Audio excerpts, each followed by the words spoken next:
Astaghfirullah. Assalamualaikum warahmatullahi wabarakatuh. Alhamdulillah wassalatu wassalamu ala Rasulillah wa ala alihi wa sahbihi wa mawalah wa la hawla wa la quwata illa billahi wa ba'du. Alhamdulillah, di pagi hari ini kembali kita bisa duduk untuk bertalabul ilmi. Salawat dan juga salam kita hadiahkan kepada Rasul kita Nabi besar Muhammad sallallahu alaihi wasallam. Ada sebuah hadis dari Abi Sa'id Al-Khudri radhiyallahu anhu. Dakhala Rasulullah sallallahu alaihi wasallam dzata yaumin al-masjid.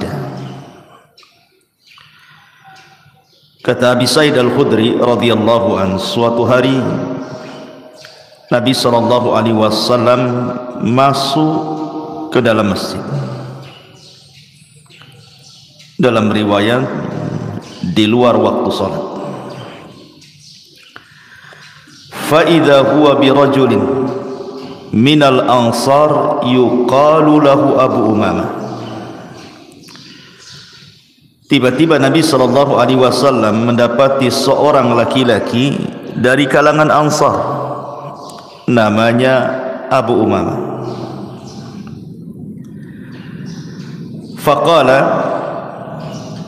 maka Nabi sallallahu alaihi wasallam mengatakan, ya Aba Umamah,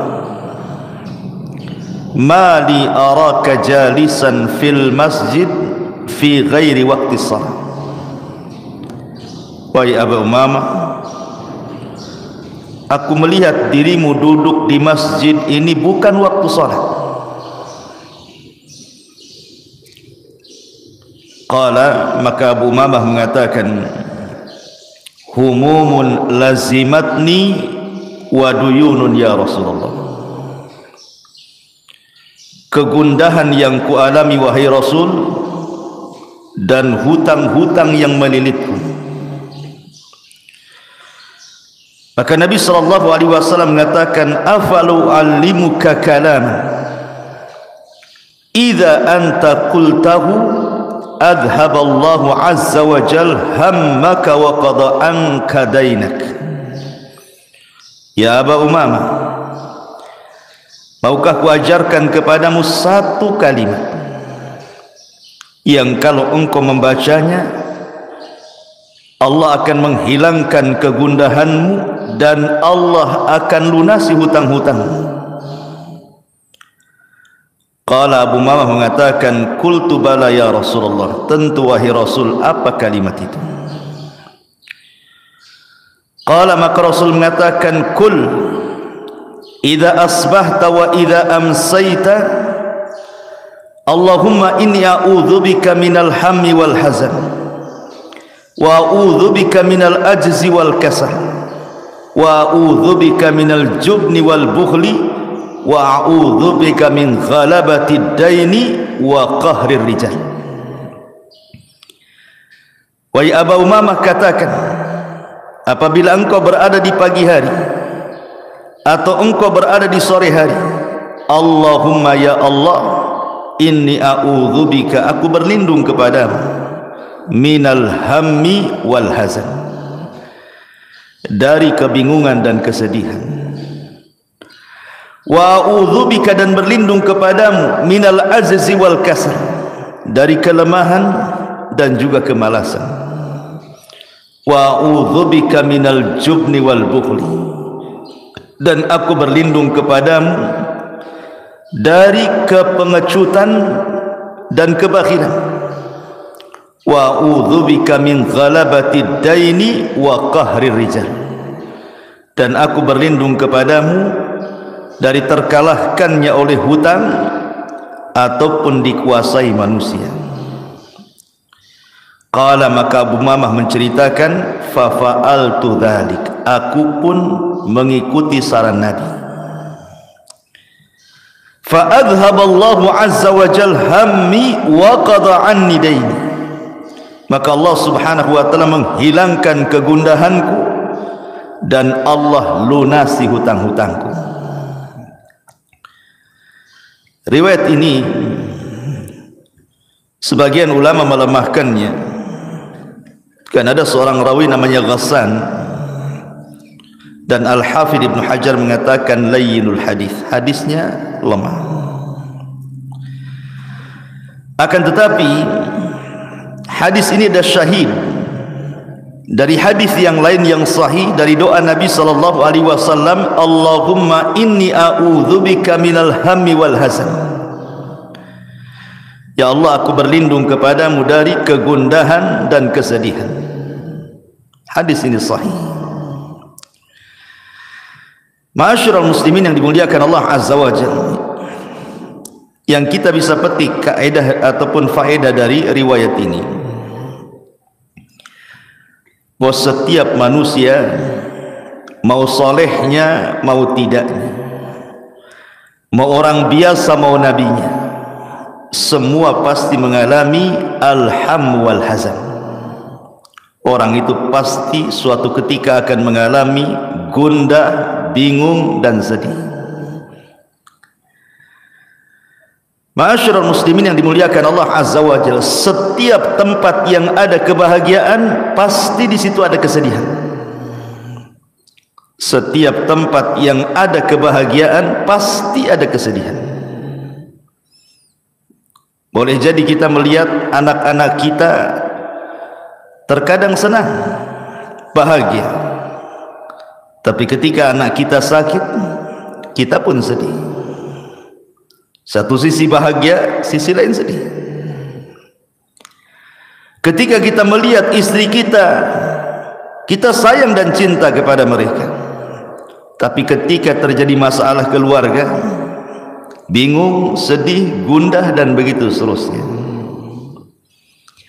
Ketika kita melihat harta, kadang-kadang kita senang dengan harta, tapi kita sedih kalau seandainya harta itu hilang dari badan kita. Begitulah kaidah kehidupan dunia ikhwan, bahwa setiap tempat yang ada kebahagiaan pasti terselip kesedihan. Itu kaidah dunia seperti itu. Tidak orang biasa, tidak orang soleh, tidak manusia seperti kita, tidak pula para nabi dan rasul, semua pasti mengalaminya. Ma'asyiral muslimin yang dimuliakan Allah azza wa jalla, kita perhatikan dalam kehidupan kita, terkadang ada orang sedih karena kehilangan anak. Anaknya tidak mati, boleh jadi dia pergi dari rumah bertahun-tahun tak kembali, sedihlah orang tua. Boleh jadi sedih itu karena sempitnya ekonomi, susahlah dia cari kerja ke sana kemari, itu tidak dapat, bingung, gundah, sedih. Atau juga masalah keluarga, bertengkar suami istri, sedih, bertengkar dengan tetangga, sedih.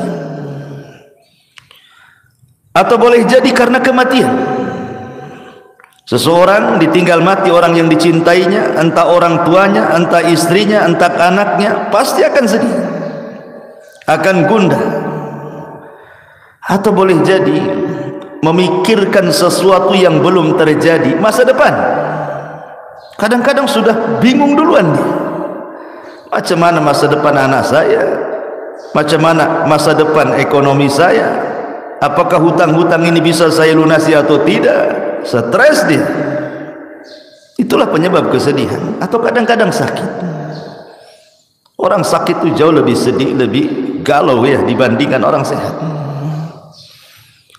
Atau boleh jadi seseorang menghendaki sesuatu tetapi tidak tercapai pula sesuatu itu, sedih juga kadang-kadang. Atau boleh jadi seseorang teringat dengan masa lalu, terkadang sedih juga mengingat masa lalu itu. Atau boleh jadi seseorang itu sedih karena ucapan manusia. Mungkin manusia menggibah dia, memfitnah dia, menghina dia, merendahkan dia, sedihlah dia. streslah dia, gundahlah dia. Atau boleh jadi ma'asyiral muslimin yang dimuliakan Allah Azza wa Jalla, kita sedih entah karena sebab apa, terkadang tanpa sebab tahu-tahu sedih. Ma'asyiral muslimin yang dimuliakan Allah Azza wa Jalla, namanya kebingungan, kegundahan, kesedihan itu masuk dalam semua perkara. Masuk dalam semua perkara. Kita lihat anak-anak, di situ juga dimasuki kesedihan.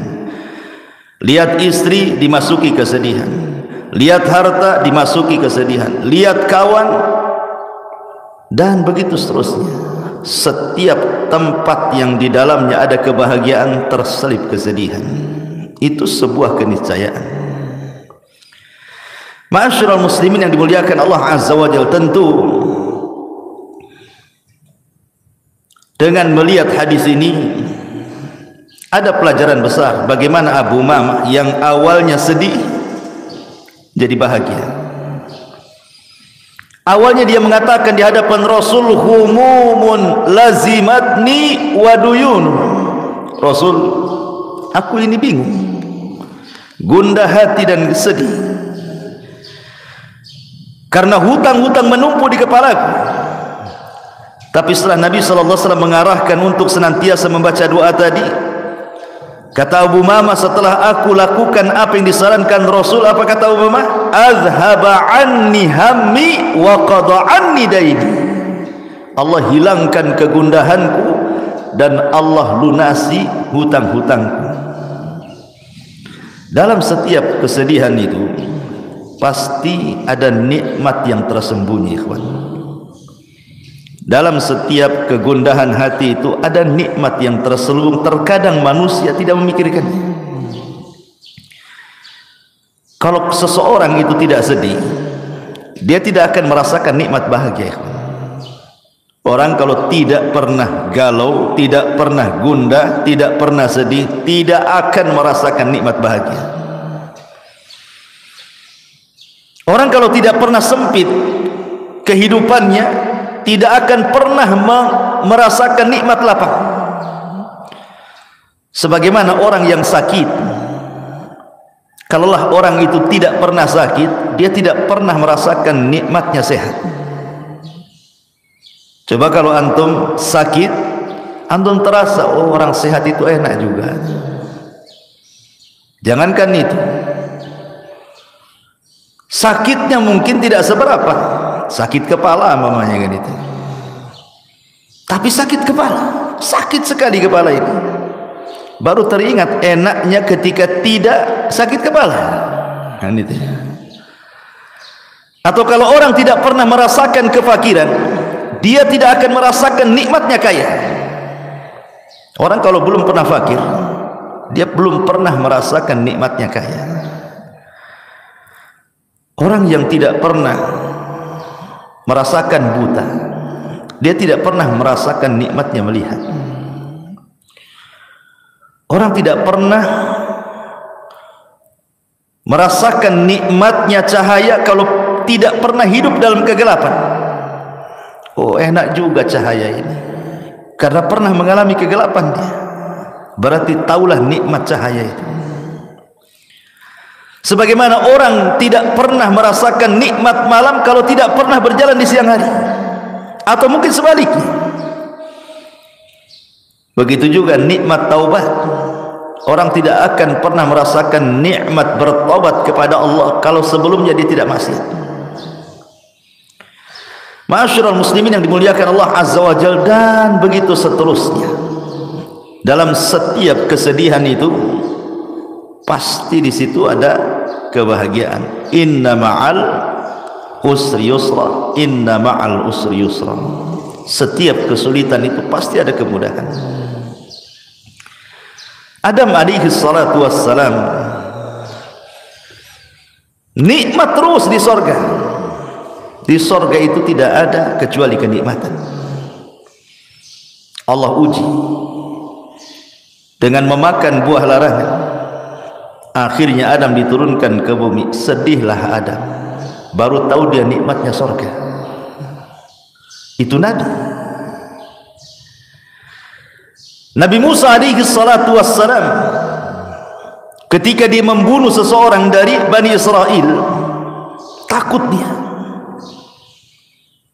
Akhirnya dia pun lari dari Mesir ke Madian. Kemudian di Madian dia mendapatkan ketenangan, bisa menikah, punya anak, kemudian pulang dijadikan nabi dan rasul. Berawal dari kesedihan, berakhir dengan kebahagiaan, diangkat jadi nabi dan rasul. Ayub alaihi salatu wassalam kurang apa? Tidak ada satupun nabi yang diberikan ujian seberat Ayub. Tidak ada. Tidak ada manusia satupun yang diuji seberat Ayub alaihi salatu wassalam sejak Adam sampai hari ini, bahkan sampai kiamat. Diuji hartanya habis, anak-anaknya mati, ditimpakan penyakit, dijauhi manusia, dibicarakan manusia, tapi Ayub tidak pernah mengeluh. Dia bersabar dan mengharap pahala Allah Azza wa Jalla. Allah ganti kesedihan dengan kebahagiaan. Allah datangkan kembali nikmatnya, lebih hebat dan lebih jauh, lebih berlipat ganda dibandingkan sebelumnya. Maryam al-Adra, Maryam bintu Imran, wanita yang tidak pernah keluar dari mihrabnya, sujud, ruku, ibadah gitu. Tahu-tahu ketika buang hajat datang pula Jibril menghabar gembirakan bahwa dia akan punya anak. Kata Maryam, aku tidak pernah disentuh laki-laki. Macam mana kata-kata manusia nanti kepadaku? Aku punya anak, tak punya laki pula. Akhirnya kemudian Maryam pun difitnah macam-macam. Sampai hari ini orang-orang Yahudi menganggap Maryam itu wanita pezina dan Isa itu anak zina. Makanya orang Nasrani mengkafirkan Yahudi karena tidak mengakui nabinya dan mengatakan Isa itu anak zina, Maryam pula pezina. Tetapi siapa yang tahu bahwa bayi yang dilahirkannya itu menjadi bayi yang kelak akan menjadi afdalul anbiya min Bani Israel, seafdal-afdalnya nabi dari Bani Israel. Kesenangan. Siapa lagi? Nabi Yunus sedih melihat kaumnya ketika didakwain tidak beriman, sehingga Allah mengatakan Yunus keluar itu zahaba mughadiba, keluar dalam kondisi marah. Akhirnya Allah subhanahu wa ta'ala atabahu, menghukum dia dimakan ikan. Kemudian dia terus bertasbih kepada Allah dan terus bertasbih. Akhirnya Allah subhanahu wa ta'ala selamatkan Yunus, kembali lagi kepada kaumnya. 100.000 lebih kaumnya beriman. Kebahagiaan ikhwan. Awalnya sedih jadi bahagia. Nabi kita Muhammad sallallahu alaihi wasallam ketika berdakwah ke Taif, yang sebelumnya 18 kabilah orang-orang Mekah itu, sepeninggal Khadijah dan sepeninggal Abu Talib, berani mengancam Rasul kalau meneruskan dakwahnya akan dibunuh. Sempit dada Nabi, sedih. Berangkatlah dia ke Taif dengan harapan orang-orang Taif mau beriman. Sampai pula di Taif, tidak ada satupun yang belas kasih kepada Nabi SAW. Yang ada dari anak-anak, perempuan, orang tua, laki-laki, semua mengusir Nabi. Bukan hanya mengusir, bukan hanya disuruh pulang gitu saja, dilempari batu, dicaci maki, anak-anak naruh duri untuk menyakiti Nabi, sehingga Rasul harus lari 1 mil bersama Zaid ibn Harithah. Nabi hanya mengatakan, Allahumma ilaika ashku dha'fa quwwati. Ya Allah, aku hanya bisa mengadukan kelemahanku kepadamu. Wa qillati hilati wa hawani 'alan nas, dan sedikitnya pengalamanku dan manusia meremehkan diriku. Wa anta arhamur rahimin, kau zat yang maha pemberi kasih sayang di antara hamba-hambamu yang memiliki perasaan kasih sayang. Kemudian Rasul mengatakan, ila man takiluni, ila aduwin yatajahamuni, au ila qaribin malaktahu amri. Kemana lagi ku tambatkan diriku ya Rabb di hadapan musuh yang akan menyerangku, ataukah kepada mereka orang-orang Mekah yang akan menguasai perkara?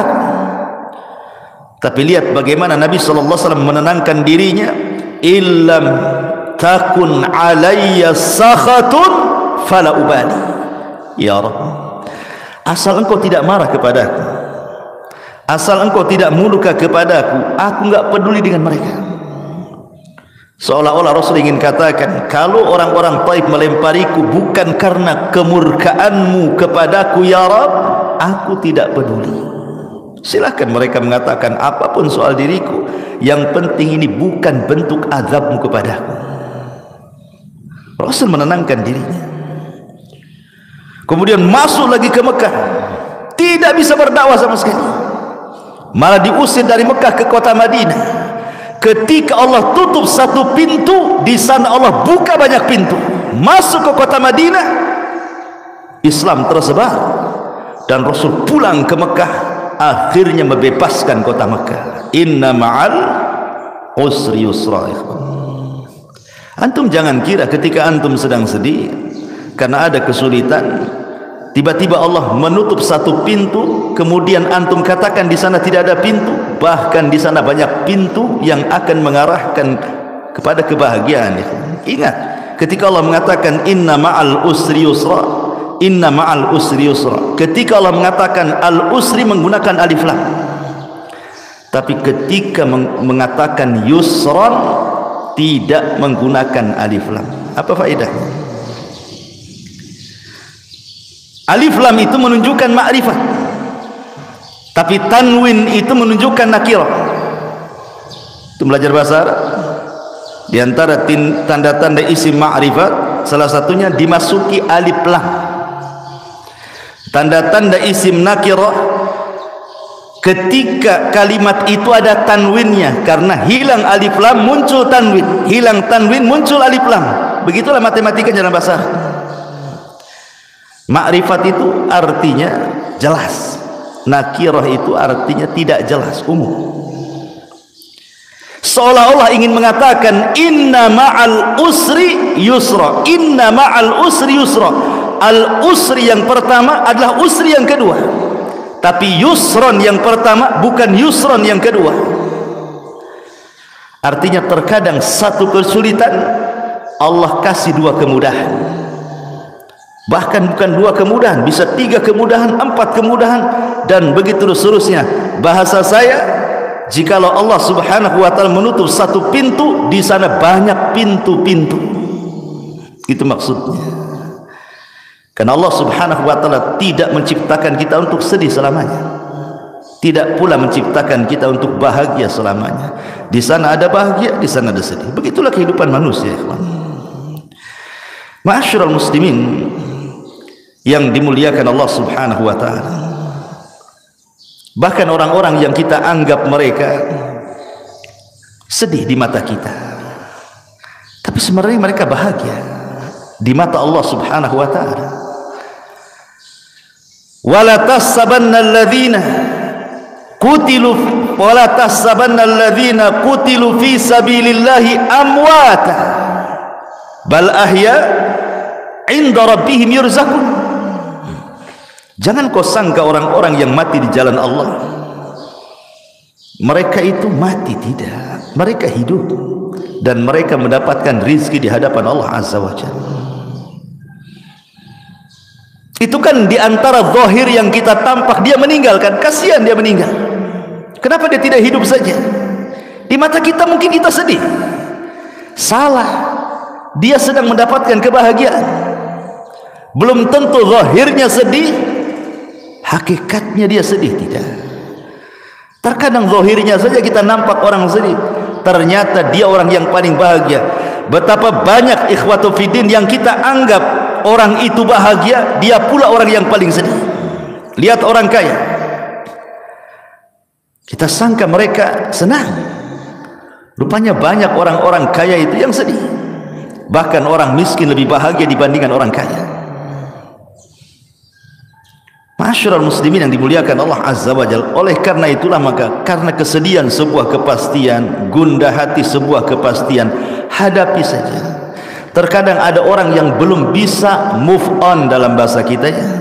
Belum bisa melupakan, sehingga sedih dalam hidupnya. Contoh, orang yang terbiasa dengan harta, orang yang terbiasa dengan harta, tiba-tiba hartanya hilang, dia merasa saja bahwa dia masih kaya, petantang petenteng, padahal udah miskin kan itu.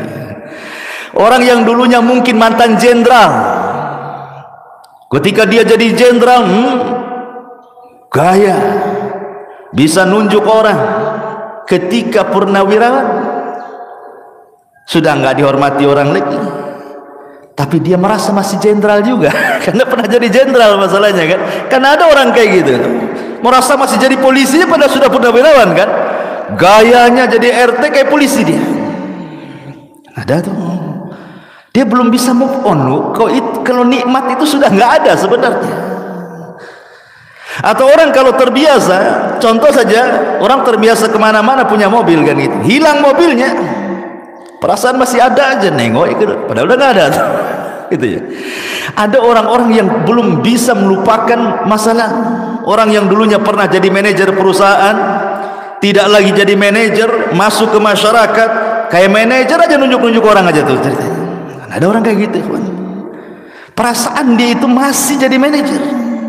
Begitulah manusia. Orang kalau terbiasa jadi pejabat, jadi pemimpin, jadi presiden, ketika sudah tidak menjabat, masih seolah-olah dia itu punya jabatan.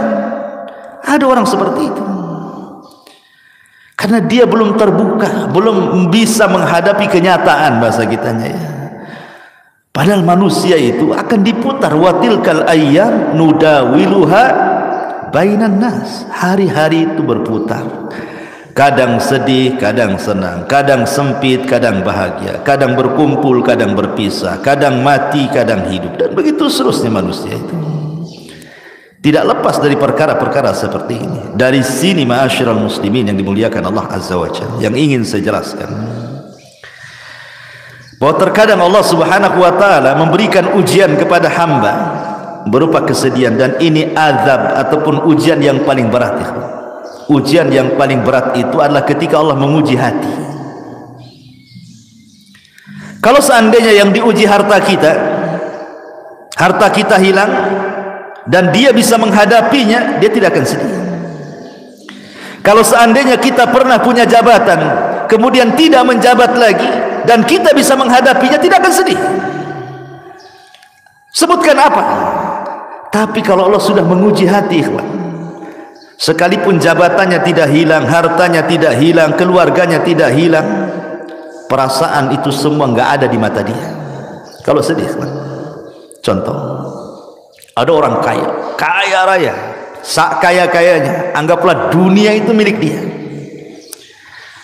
Tiba-tiba dia sakit, terbaring, stroke, diem aja di kasur dia.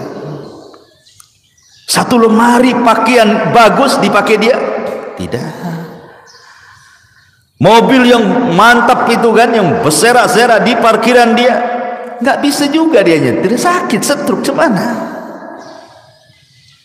Rumah yang megah, ada tamannya, macam-macamnya, nggak bisa pula jalan-jalan, itu baring saja dia kan begitu. Lalu untuk apa dunia bagi dia? Nggak ada faedahnya dunia coba. Kalau sudah sakit plak gitu ya kan, apa yang dinikmati dia? Istri yang cantik tidak bisa digauli dia sakit stroke, gerak pun tidak bisa. Apa yang bisa dihadapi orang sakit? Padahal jelas-jelas dunia itu loh dipegang dia, perusahaan dipegang dia, anak buah dipegang dia, stroke, ngomong pun tidak bisa. Namrud, tahu Namrud? Tahu? Kapan kenalan? Namrud ya.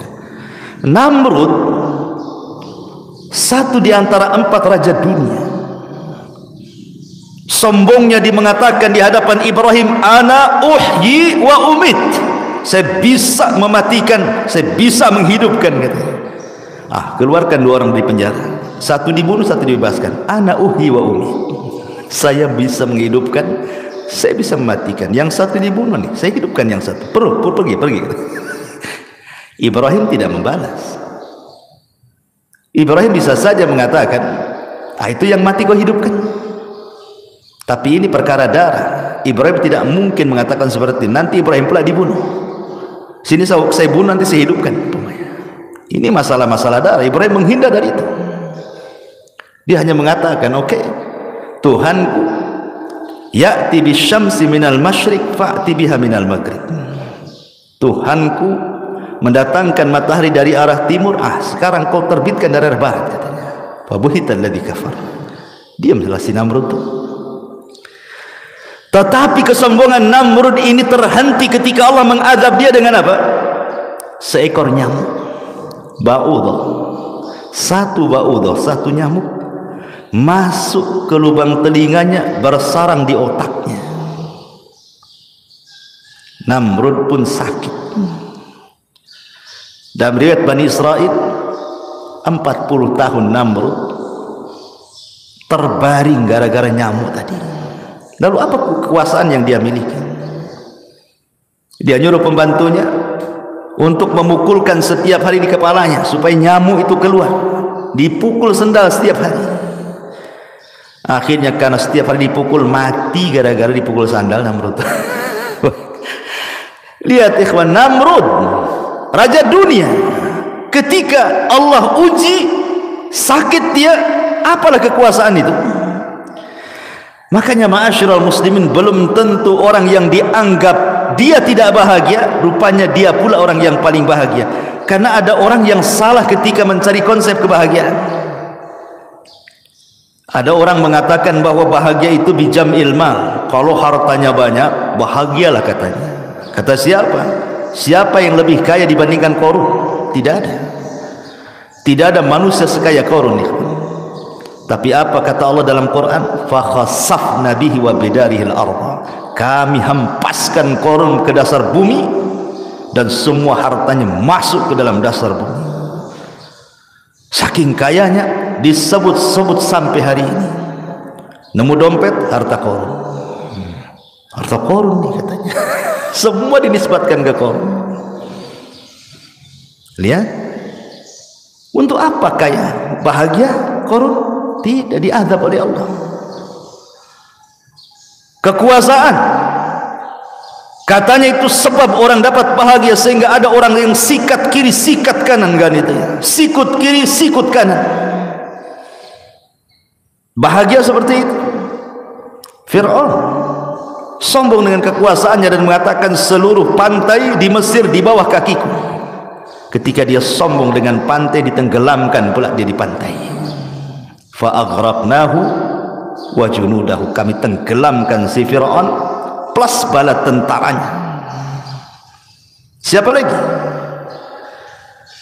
Ada orang yang bahagia itu katanya, kalau seandainya dia memiliki kekuatan, mungkin dia jadi kepala angkatan darat, angkatan laut, jenderal gitu, banyak pasukannya, membanggakan pasukannya. Bahagia? Tidak. Kaum Ad kurang apa kuatnya? Kaum Samud, tidak ada umat yang lebih kuat daripada kaum Ad dan kaum Samud, ikhwan. Tapi Allah azab mereka. Kekuatan itu hanya milik Allah. Walillahil izzatu jami'ah. Kemuliaan, kekuatan itu hanya milik Allah. La haula wala quwata illa billah. Oh, kalau bahagia itu banyak anak, banyak istri, hartanya melimpah, rumahnya luas. Al-Walid ibnul Mughirah, tidak ada manusia yang paling kaya di zaman jahiliyah melebihi Al-Walid ibn Mughirah. Kekayaannya terbentang dari Mekah sampai ke Taif, semua tanah dia itu, dengan kebun kurmanya. Bahkan anak-anaknya tidak pernah lepas dari ayahnya. Wa banina syuhuda wa mahattu lahu tamhida. Anak-anaknya tidak pernah keluar daripada orang tuanya. Begitulah orang kalau antum nanti sudah tua, antum akan merasakan, karena orang itu semakin tua secara psikologi maka emosinya bertambah, akan kembali seperti anak-anak. Dia tidak mau jauh dari anak-anaknya. Sedih kalau anak-anaknya nggak ada di matanya, sedih kalau anak-anaknya tidak menolongnya, tidak birrul walidain. Begitu nanti antum akan merasakan fase-fase seperti itu. Takut kalau seandainya anaknya tidak bersamanya. Tapi Al-Walid, anak-anaknya tidak lepas daripada dirinya. Wa banina syuhuda.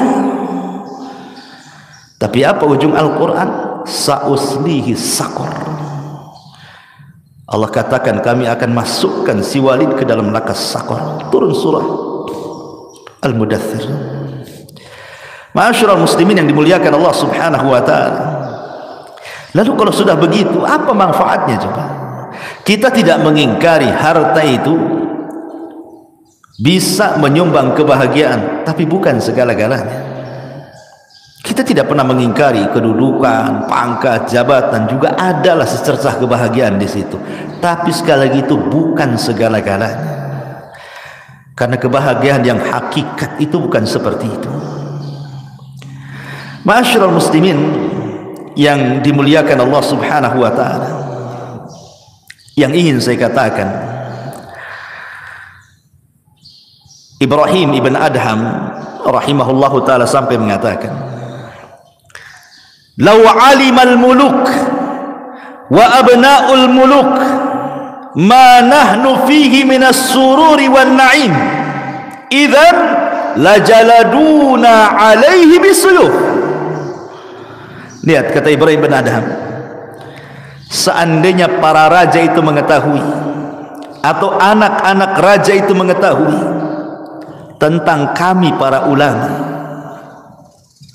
apa yang kami rasakan dari keindahan, kesenangan, kelapangan hati yang dirasakan para ulama itu, tentu mereka akan memenggal kepala-kepala kami dengan pedang, karena mereka tidak punya kebahagiaan seperti yang kami miliki. Syekhul Islam Ibn Taimiyah rahimahullahu ta'ala suatu ketika pernah sakit. Diceritakan dari Imam Ibnul Qayyim rahimahullahu ta'ala, sang dokter datang kepada Imam Ibn Taimiyah yang ketika itu Ibn Taimiyah sedang sakit parah, tapi masih disibukkan membaca kitab dan mencatat kitab. Kata sang dokter, "Inna mutala'aka wa kalamaka fil ilmi yazidul marda." Ya Imam, bisa enggak kau berhenti membaca, menulis? Karena itu bisa menambah sakit. Kau ini sakit parah, istirahat, banyak tidur. Kata Ibnu Taimiyah, wahai dokter, alaisatin nafsu idza farihat surrat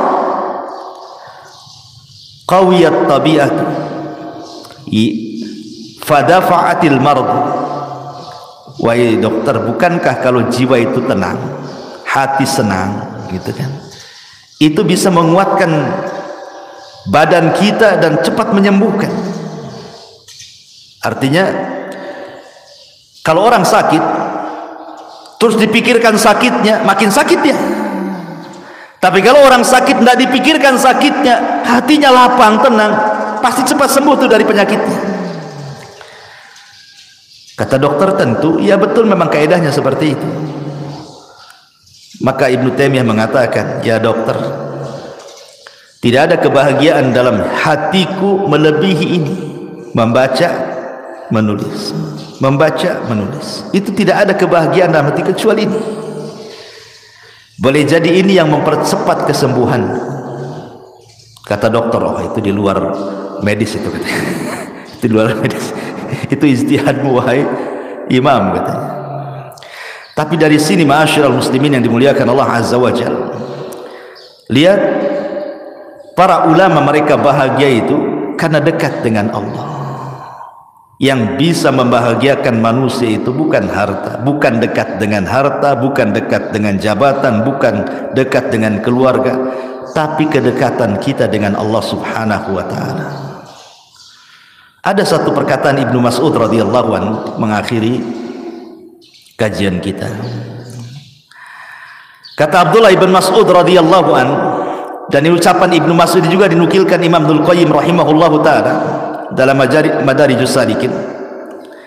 Kata beliau, utlub qalbaka fi thalathati mawatin. Cari hatimu di 3 tempat. Kalau di 3 tempat ini enggak mendapatkan hati, berarti kau tidak punya hati. Cari hati yang lain, katanya. Yang pertama, inda sama'il Quran. Ketika dia mendengar Al-Quran, cari hatimu di sini. Ketika mendengarkan Quran itu tersentuh atau tidak? Atau biasa saja mendengarkan Quran sama dengan mendengarkan musik? Yang kedua, wa fi majalisi dzikri, di majelis-majelis ilmu. Ada ketenangan enggak di situ? Karena ada orang-orang, ikhwan, coba antum cari kawan yang tidak pernah ngaji, ajak ke sini. Apa pantatnya enggak goyang-goyang tuh? Kapan selesai Ustaz di kamar? Kalau saya ibaratkan 2 hewan, ikhwan. Kalau orang yang biasa ngaji itu kayak ikan loncat dari akuarium. Kemudian antum masukkan lagi ke air, tenang dia. Tenang rasanya. Coba antum tangkap burung yang tak pernah disangkar. Masukkan ke sangkar, apa enggak sibuk mau keluar aja tuh.